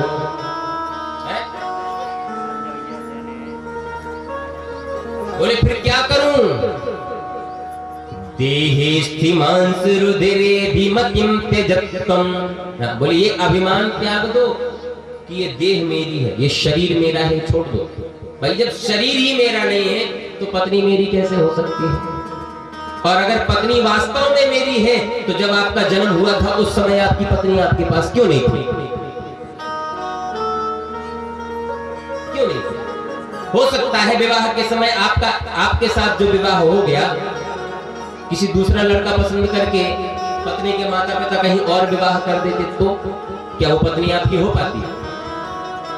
इसका मतलब ये यात्री है भैया, जीवन रूपी रेल के यात्री हैं। हमने जीवन यात्रा अकेले शुरू की, लेकिन यात्रा में मिले बहुत।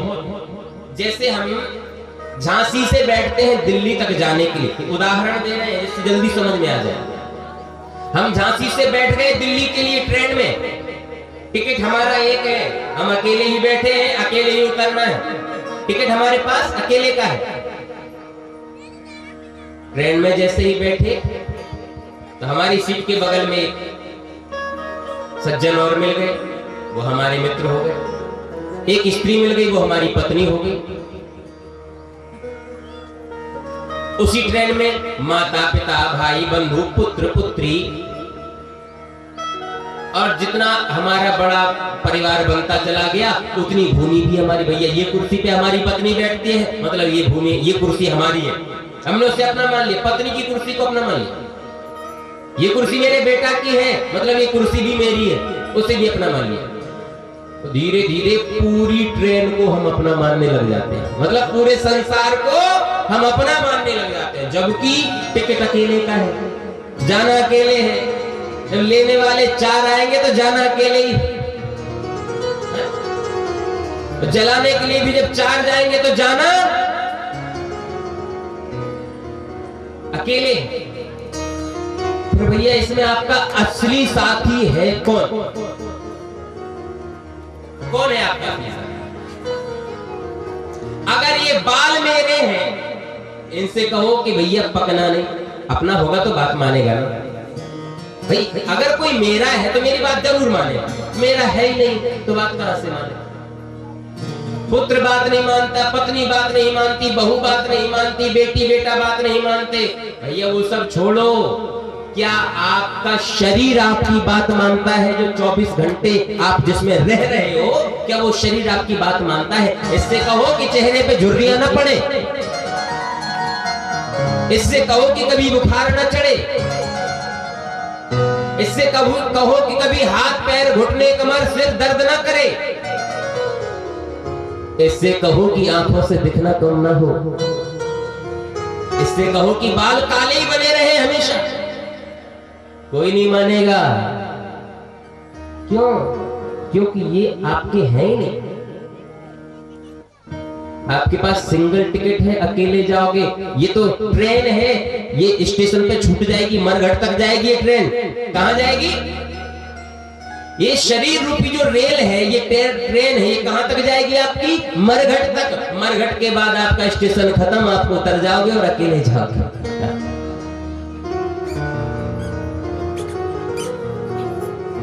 ये कौन समझा रहा है? गोकर्ण। किसको?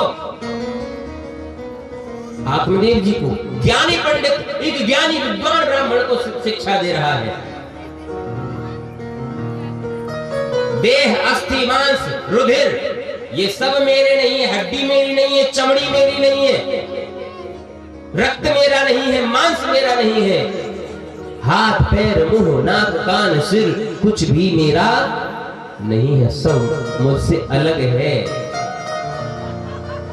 ये अभिमान त्याग दो कि मेरा है, दुख समाप्त हो जाएगा। क्योंकि इन्हीं का तो जैसे कपड़े हैं भाई, आप चलोगे फिरोगे तो कपड़े गंदे होंगे, छिनेंगे, फटेंगे, जलेंगे, कटेंगे और आपको दुख होगा, क्योंकि ये मेरे कपड़े हैं, फट गए, दुख होगा। लेकिन ये सोच लो भाई ये मेरे कपड़े हैं नहीं, ये तो एक वो होता है ना टिश्यू पेपर आजकल आते हैं, उन्होंने हाथ पहुंचा और डस्टबिन में फेंक दिया, उसका दुख नहीं होता किसी को। ठीक उसी प्रकार से इस शरीर को भी हाथ पहुंच करके फेंकने वाला टिश्यू पेपर समझो, ये हमारे किसी काम का नहीं है। जब तक हम धरती पे हैं तब तक ये हमारे उपयोग का है। ये मिटे कटे फटे जले कुछ भी हो, हमें कष्ट नहीं होगा, क्योंकि हमारे साथ जाने वाला तो है। जाया सुता दिशदा ममताम विमुंचा, ये पुत्री मेरी है, ये पत्नी मेरी है, ये पुत्र मेरा है, ये संपत्ति मेरी है। कोठी बंगले खड़े के खड़े रह गए, वो नगीने जड़े के जड़े रह गए। जो कमाया था धन लोभ और पाप से, सब यही का यही पर पड़ा रह गया, पड़ा रह गया।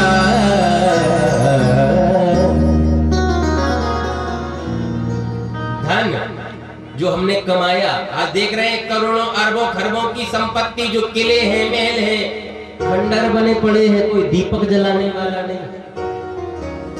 सब अब इन सब से मोह त्याग दो। हाँ। अब कहो महाराज हमें पुत्र के लिए तो कमा के रखना पड़ेगा ना। अगर पुत्र आपका संस्कारी होगा, उसे पैसा मत दो, उसे संस्कार दो, उसे ज्ञान दो, उसे विद्या दो। योग्य होगा तो इतना कमाएगा कि उसकी आने वाली सब पीढ़ियां खा लेगा। एक कहावत है, पूत सपूत तो क्या धन संचय, और पूत कपूत तो क्या धन संचय। अगर सपूत है तो वो तो वैसे ही कमा लेगा, और अगर कपूत है तो आप कितना भी कमा के रख दो, जुआ में सब खत्म। इसलिए भैया जब तक आप जी रहे हो, अपने पत्नी बच्चों का पेट पालन करने के लिए कमाओ, और अपने लिए इतना भर कमाओ कि उसमें फंस ना जाओ। मकड़ी की तरह जाला बुनने की जरूरत है नहीं है।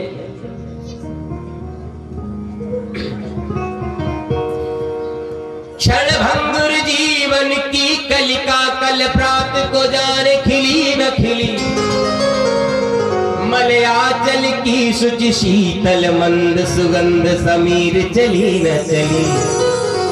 कलिकाल कुठार लिए फिरता तन, नम्र से चोट झिली न झिली। इसलिए रट ले हरि नाम हरि रसना, फिर अंत समय में हिली न हिली। बस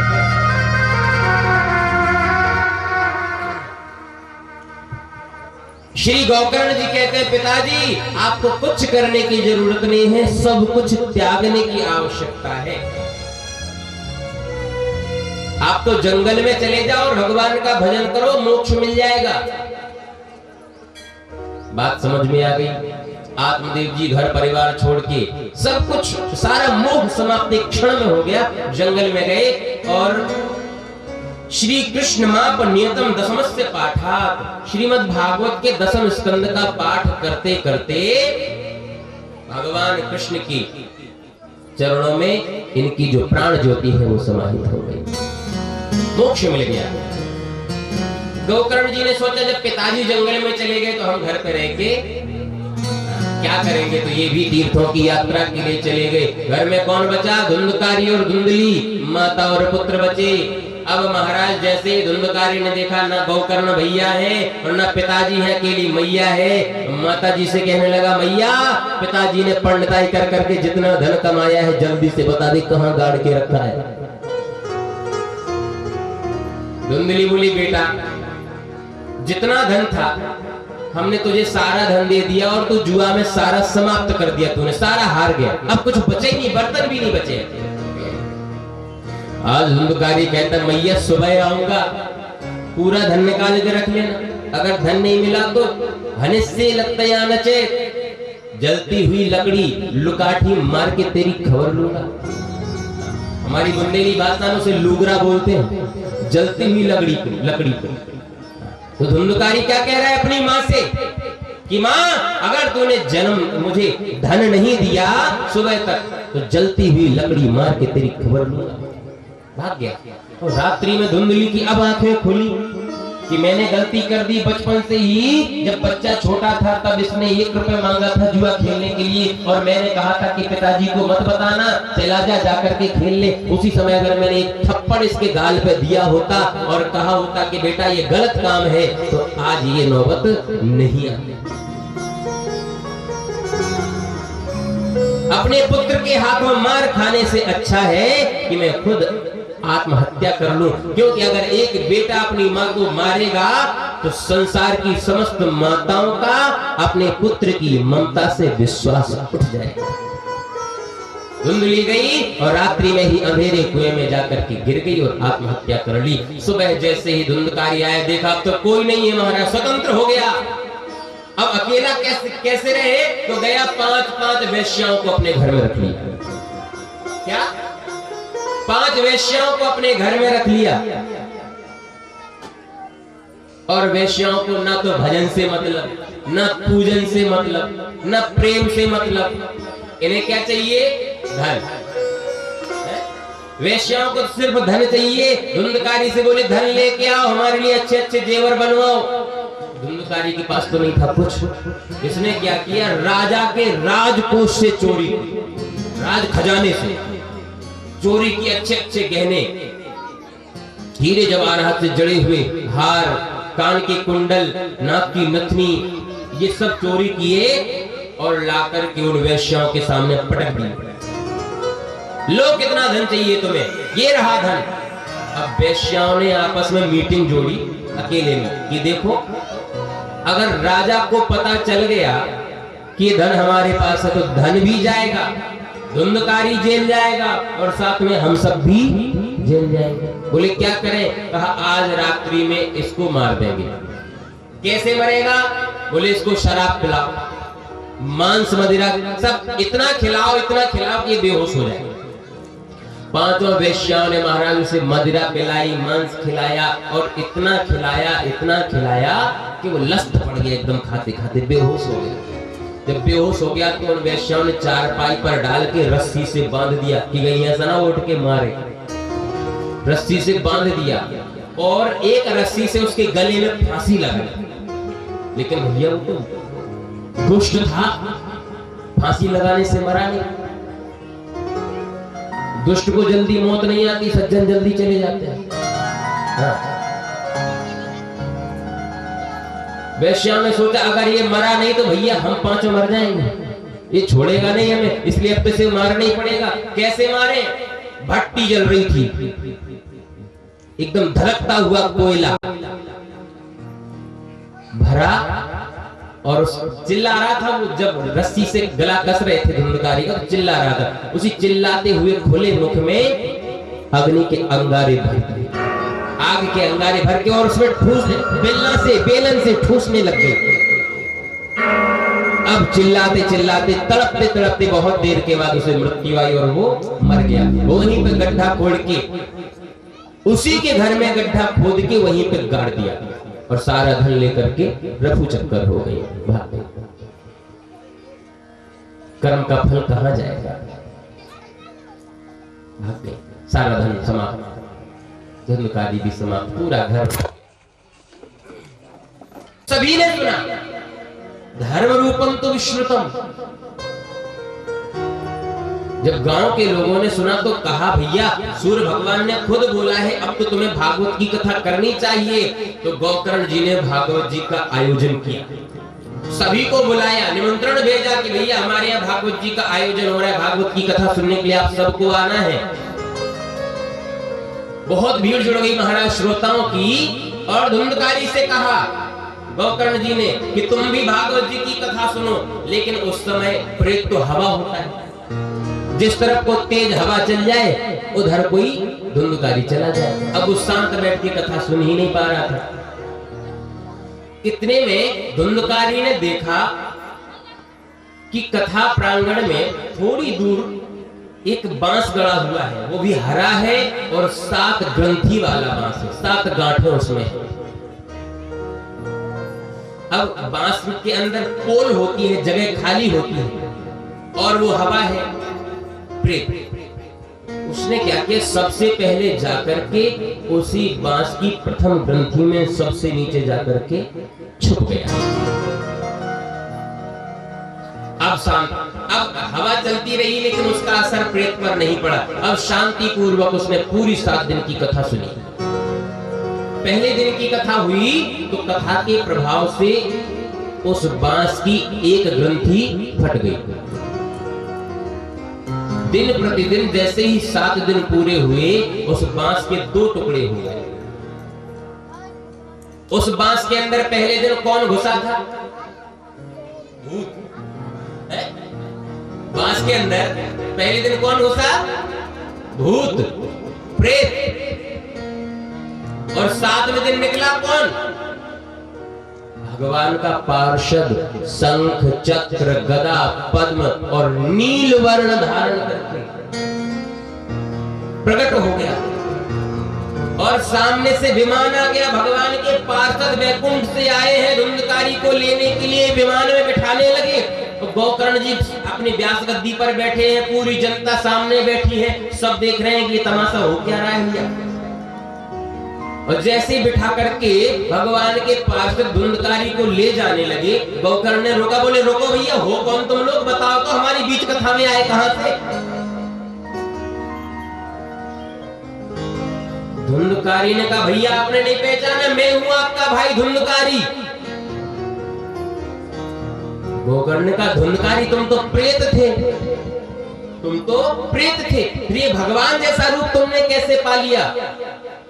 धुंधकारी बोला भैया ये तो आपकी कृपा से हुआ है, आपने जो श्रीमद् भागवत जी की कथा सुनाई है उसी के प्रभाव से मुझे प्रेत योनि से मुक्ति मिली है। धन्या भागवती वार्ता प्रेत पीड़ा विनाशिनी, मुझे प्रेत पीड़ा से मुक्ति मिली है और भगवान का पार्षद मैं आज बन गया हूँ। मुझे लेने के लिए भगवान के दूत आए हैं, अब मुझे इनके साथ जाना होगा। गोकर्ण ने भगवान के दूतों को रोक दिया, बोले विष्णु दूतों, धुंधकारी को अकेले क्यों लेके जा रहे हो। भगवान के दूतों ने कहा इसने कथा सुनी है भागवत जी की। गोकर्ण जी बोले जी 1000 श्रोता बैठे हैं, ये सब पागल हैं, विमान एक क्यों लेके आए हो, इन सब के लिए विमान लाओ ना, सबने कथा सुनी है, कथा तो सबने सुनी है, तो सबके लिए विमान लेके आओ, अकेले धुंधकारी के लिए क्यों लाए हो। विष्णु भगवान के दूतों ने कहा, बोले देखो भैया, सबसे पहली बात तो ये है कि किसी का समय आया है, धुंधकारी का तो शरीर छूट गया ना, अब तो उसे मुक्ति मिलनी ही मिलनी है। लेकिन जो जीवित श्रोता है केवल मरने को मुक्ति नहीं बोलते हैं, कथा सुनने से हमारे जीवन में मुक्ति यदि मिल जाए, जीते जी जो मुक्ति मिल जाती है वो सबसे अच्छी होती है। किसी का समय 10 साल के बाद आया है मुक्ति का, मरने का समय 10 साल के बाद आया है, उसे मुक्ति मिलेगी लेकिन 10 साल के बाद मिलेगी। दूसरा कारण क्या है कि श्रवणस्य विभेदेन फल भेदोत्र संस्थिता, श्रवणम तो कृतम सर्वैर न तथा मननम कृतम। बोले कथा सुनने से कथा के फल में भेद हो जाता है। जैसे धुंधकारी को तो पता था कि हम प्रेत हैं और कथा सुनेंगे तो हमें प्रेत की पीड़ा से मुक्ति मिल जाएगी, इसलिए उसने क्या किया, पूरी कथा को सुना उसने, और बड़े मन से कथा को सुना, मन से कथा को सुना। और जब कथा बंद होती थी तब भी वो क्या करता था, यहाँ वहां घूमता नहीं था, लड़ाई झगड़ा नहीं करता था, किसी को गालियां नहीं देता था, जो कथा उसने सुनी है उसी का चिंतन करता रहता था, उसी बांस की पोल में बैठ करके।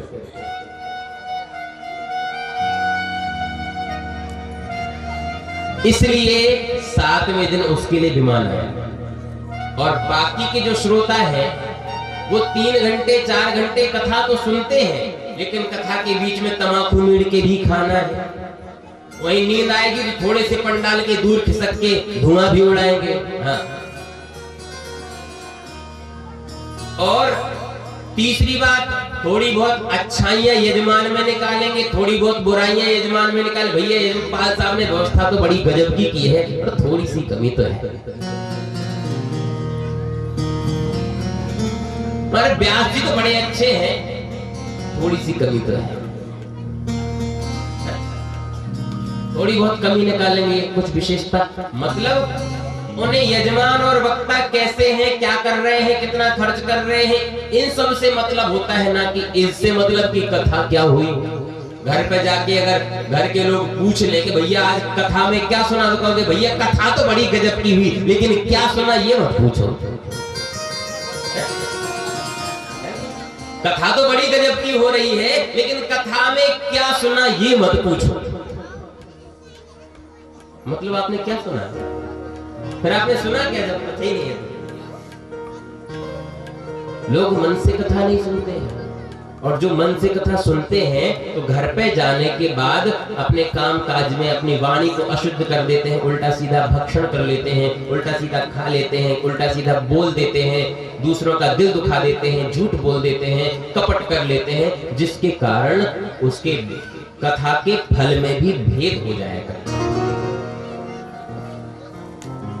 अगर ये सब श्रोता भी धुंधकारी की तरह एक ही जगह बैठ करके पूरी कथा सुने और केवल कथा का ही उच्चारण करें, कथा की ही बातें करें 24 घंटे, तो 7वें दिन इन सब के लिए भी विमान आ जाएगा। ये भगवान के पार्षदों ने गोकर्ण से बोल दिया हजारों श्रोताओं के सामने।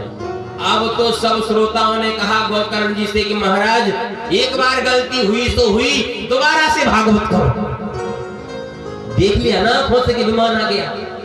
अब तो सब श्रोता बोले गोकर्ण जी से महाराज दोबारा भागवत करो, और अब तो हम घर पे जाएंगे ही नहीं, 24 घंटे पंडाल में बैठे रहेंगे और यहीं पे कथा सुनेंगे महाराज, यहीं पे खाएंगे पिएंगे और कहीं जाएंगे नहीं, केवल कथा ही सुनेंगे और कथा ही कहेंगे। गोकर्ण जी ने कहा ठीक है। अब धुंधकारी को तो लेके चले गए। श्रावण का महीना आया, सुंदर मुहूर्त आया, गोकर्ण जी ने फिर से कथा का आयोजन किया। और इस बार महाराज जितने श्रोता थे सब अपने अपने घर के ताले खुले छोड़ के आ गए। अब हमें घर पे वापस जाना ही नहीं, मैं पत्नी बच्चा नाती पोता भैया भाभी भैया बाबा सब आ गए महाराज। और पूरा घर पूरा गांव खाली, जितने गांव में श्रोता जितने मनुष्य छोटे से लेके बूढ़े तक सब बैठे हजारों की संख्या में। गोकर्ण जी ने कथा का कहना शुरू किया। अब वैकुंठ में बैठे बैठे भगवान विष्णु लक्ष्मी जी से कह रहे हैं देवी इतने विमान कहां से लाए? अरे भाई कितना भी वीआईपी हो उसके पास लग्जरी गाड़ी एक होगी, ज्यादा वीआईपी होगा तो 2 होंगी, और ज्यादा होगा 10 होंगी 20 होंगी 50 होंगी, हजारों गाड़ियां, और वो भी सब लग्जरी एकदम वातानुकूलित। मतलब धरती से वैकुंठ तक की यात्रा करनी है, इतना ईंधन भी चाहिए, इतना धरती से वैकुंठ तक की। अरे वैकुंठ तो भैया बहुत दूर है, हम बद्रीनाथ तक जाते हैं तो हमारा दुनिया भर का ईंधन खर्च हो जाता है, दुनिया भर का खर्चा हो जाता है। और उन्हें तो ऐसी गाड़ी की न सर्दी लग पाए न गर्मी लग पाए। हाँ जी, भक्त के लिए भगवान जो विमान भेजते हैं उसमें न सर्दी लगती है न गर्मी लगती है, न भूख लगती है न प्यास लगती है, सुख ही सुख होता है उस विमान में। भगवान ने लक्ष्मी से कहा देवी इतने सारे विमान कहां से लाए? लक्ष्मी ने कहा महाराज एक बात बताओ, ये सब लोग भागवत की कथा क्यों सुन रहे हैं? भगवान बोले हमें पाने के लिए। लक्ष्मी जी बोली चलो अपन दोनों वहीं पे चले। अरे भाई आपको पाने के लिए है ना, एक काम करो उन लोगों को यहाँ मत बुलाओ, हम सब उन्हीं के बीच में चल देते हैं और उनसे कहेंगे भैया जिसका जब समय मरने का आएगा तो इस बात की गारंटी है कि नरक कोई नहीं जाएगा, सबके लिए स्पेशल विमान भेजा जाएगा और सब मेरे पास आओगे। और जैसे ही महाराज 7 दिन की कथा पूरी हुई, सच्चे मन से श्रोताओं ने कथा सुनी, 1 मिनट के लिए भी कथा पंडाल से हिले नहीं। भगवान को आना पड़ा, प्रकट होना पड़ा भगवान को। साक्षात लक्ष्मी नारायण भगवान प्रकट हो गए गोकर्ण के उस कथा प्रांगण में। हजारों श्रोताओं को भगवान ने दिव्य दर्शन दिया, सभी श्रोताओं के नेत्र धन्य हो गए। इन साधारण चर्म चक्षुओं से ब्रह्म का दर्शन कर लिया, अखिल कोटि ब्रह्मांड नायक का दर्शन कर लिया इस श्रीमद् भागवत के पुण्य प्रताप से। बोले भागवत भगवान की।